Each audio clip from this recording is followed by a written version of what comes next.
I have been away for some time, but today I'm coming to read from Parents Companion Volume 3, Coaching the Young Adults. Many of us haven't really taken this aspect of parenting seriously.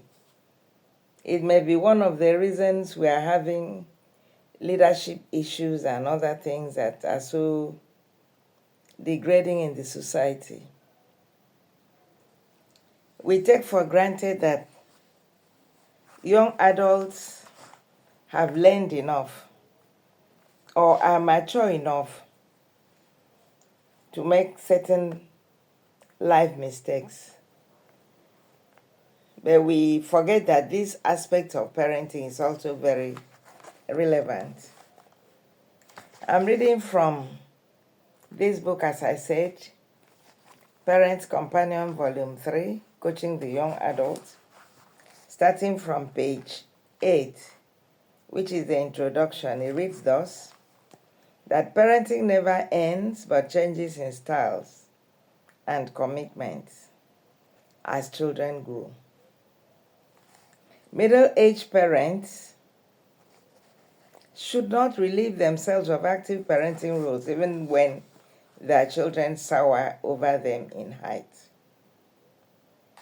Children grow up, whether parents are ready or not. Their life choices, decisions, and desires or needs can only be guided but not controlled. In summary, they consciously or unconsciously build lives separate from their parents. While parents are concentrating on issues of adolescence, their children have started making the shift to adulthood without notice. As adults, still waiting to leave for their homes, the style is different. Parenting at this level is that of reinforcing what was built into the child earlier through the different development and growth levels. If much was not grafted in the child before now, only a little can be done. This level of parenting is more of coaching than teaching. Parents are counselors and managers at this phase. People are coached on what they already know to become excellent or experts, take precautions against possible mistakes and chances and realities of their responsibilities for the outcome of their actions. As most football coaches know their stake if their teams win or lose, parents should know that the success and failures of their adult children's life depends greatly also on their commitments.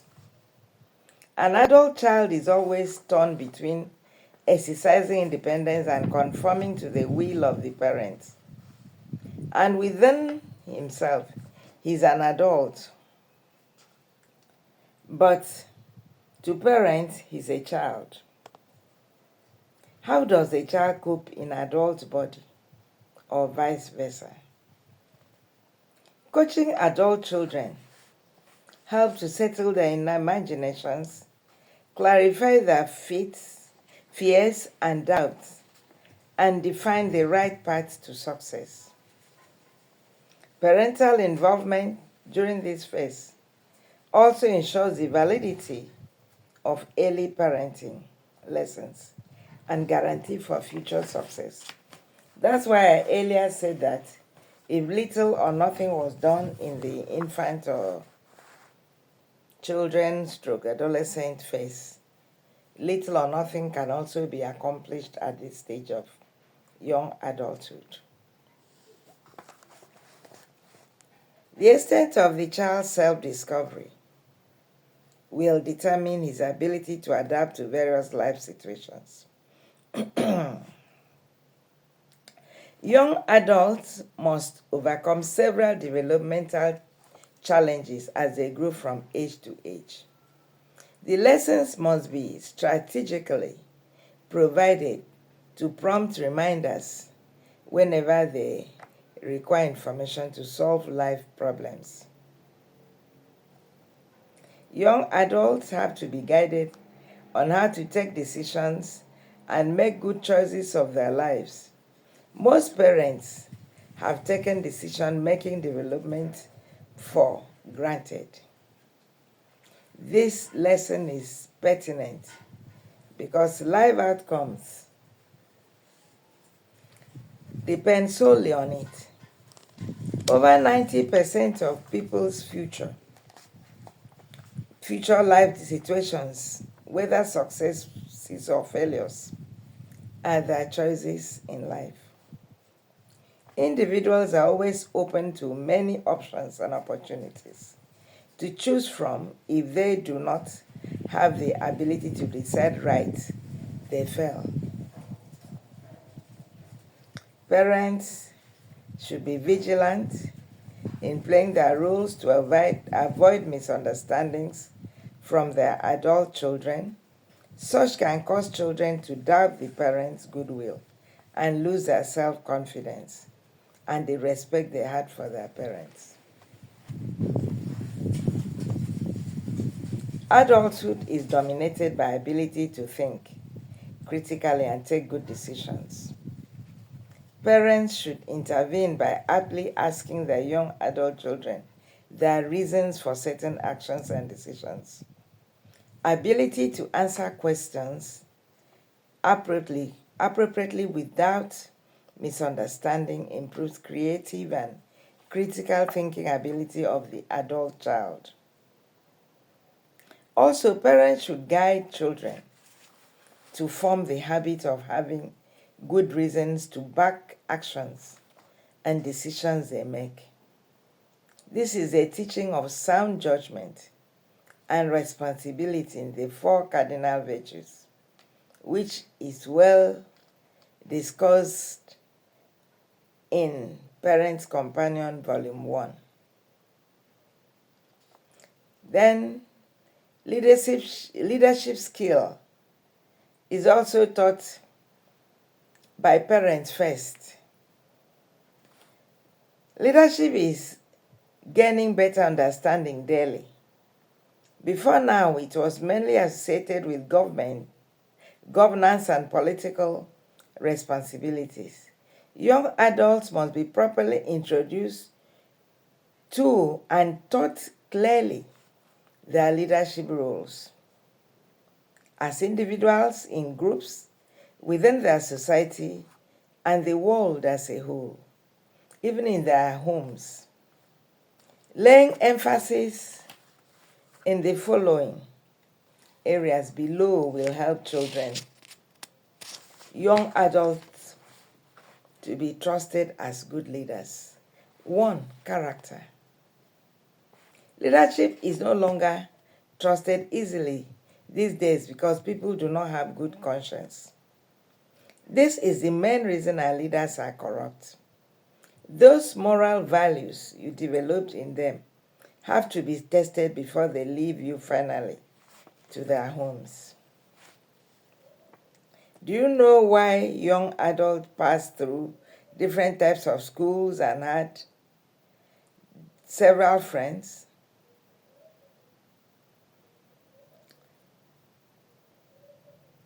Your adult children or young adult children pass through different types of schools and had different friends. These avenues have enriched him or her with several experiences which are both positive and negative. Parents have to be sure that the values they built into their children are still there. Yes, you brought them up well, but do you know the impact of friends and other associates they meet in school? Those values may not be there or they may be diluted. Though this is a test period, there are some lessons that should not change. Parenting lessons should not change, and the adult child and it should be encouraged to participate fully. Other important values are that you should also sow into your children are love, respect, patience, and humility. Those are good characters of good leaders. Then the next one, number 2, is responsibility. How do you build the spirit of responsibility or the character of responsibility in your children? People should accept the responsibility of mistakes caused by wrong decisions, utterances, and unhealthy behaviors. Responsible attitude develops to justice, respect, and fairness in the treatment of other people's rights. Then another one, number 3, independent mind. Good leadership skills also include independent mindedness and courage in the face of trouble and challenges. Therefore, every major decision or action should be based on a person's belief, conviction, and sound reasons than to pleasing others. The success of independent mindedness also is associated with amiability. The decisions should be right and not lead the followers to jeopardy. Right thinking ability. Most people do not pay much interest in thinking right, nor do they know that can be taught and developed. People are products of their thinking styles. This practice mandates parents to engage young adults in discussion sessions that will develop critical and creative thinking ability in them. Phrases as below should be used during parent-adult-child interaction. Example, as far as you are convinced that your actions are truly justified, they should be able to justify every action they take. The next phrase is, if you are sure you will not regret your actions. And also ask him or her, have you discussed it with so person? Have you considered this or that? Those are the kind of conversation you should discuss with your children, not forcing things on them. Then the next one is, can I advise you? You don't force your advice on your adult children. You only ask their permission before you advise, so that your advice will not be a waste. Then the next example is, have you weighed the options? Yes, they should be able to have different options towards a particular decision they make, whether it will be this way, or this is better, or that's not better. This should also be used while coaching your young adults. It's important to allow the young man or woman to be at the center of the affair. Parental involvement are as concerned bigger or mature friends, but not as an intruder or an authoritarian parent. The child must feel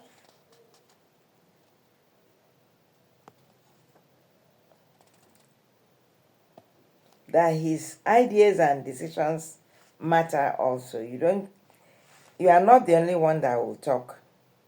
You have to give room to the young man or woman to also express her ideas or options.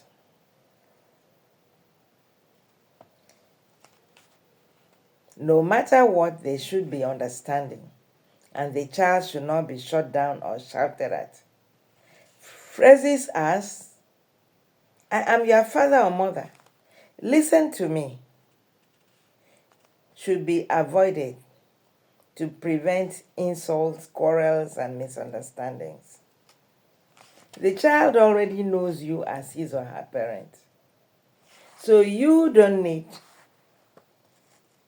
to remind him or her.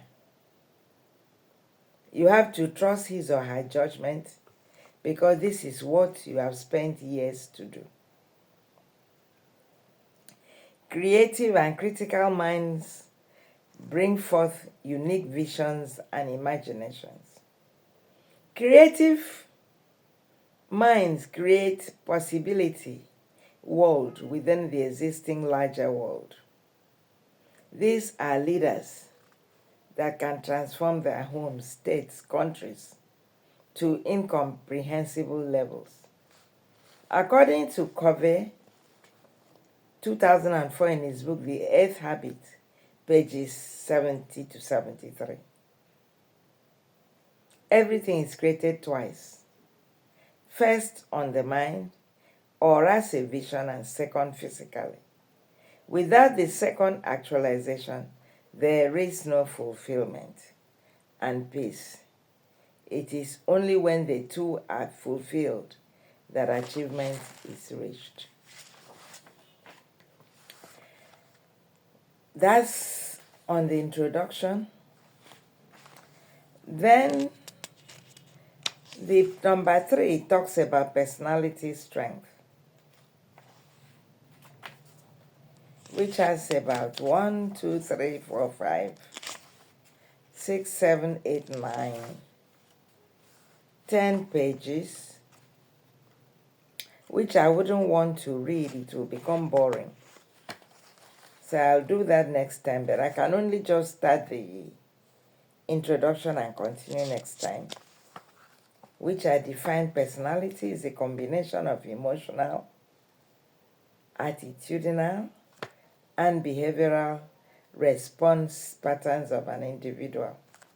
Personality also refers to the pattern of thoughts, feelings, social adjustments, and behaviors consistently exhibited over time that strongly influences one's expectations, self-perceptions, values, and attitudes. It also predicts human reactions to other people, problems, and stress. How people assess others is based on their observation of the person's behavior or attitude at a given time. There are differences of opinion by different people about one person.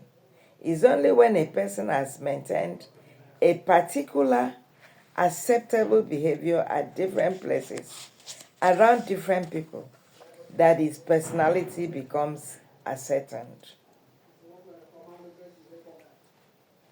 This person is said to have integrity because most people trust his judgment as being honest. How are children guided to have character strength that is admired and suitable at all places and with most people they meet? We'll continue from there. So if you are interested in knowing personality qualities, how to develop them, and how to form them in children, you look out for the next reading. My name is Margaret Tudor. Have a beautiful day, night, or morning. Bye.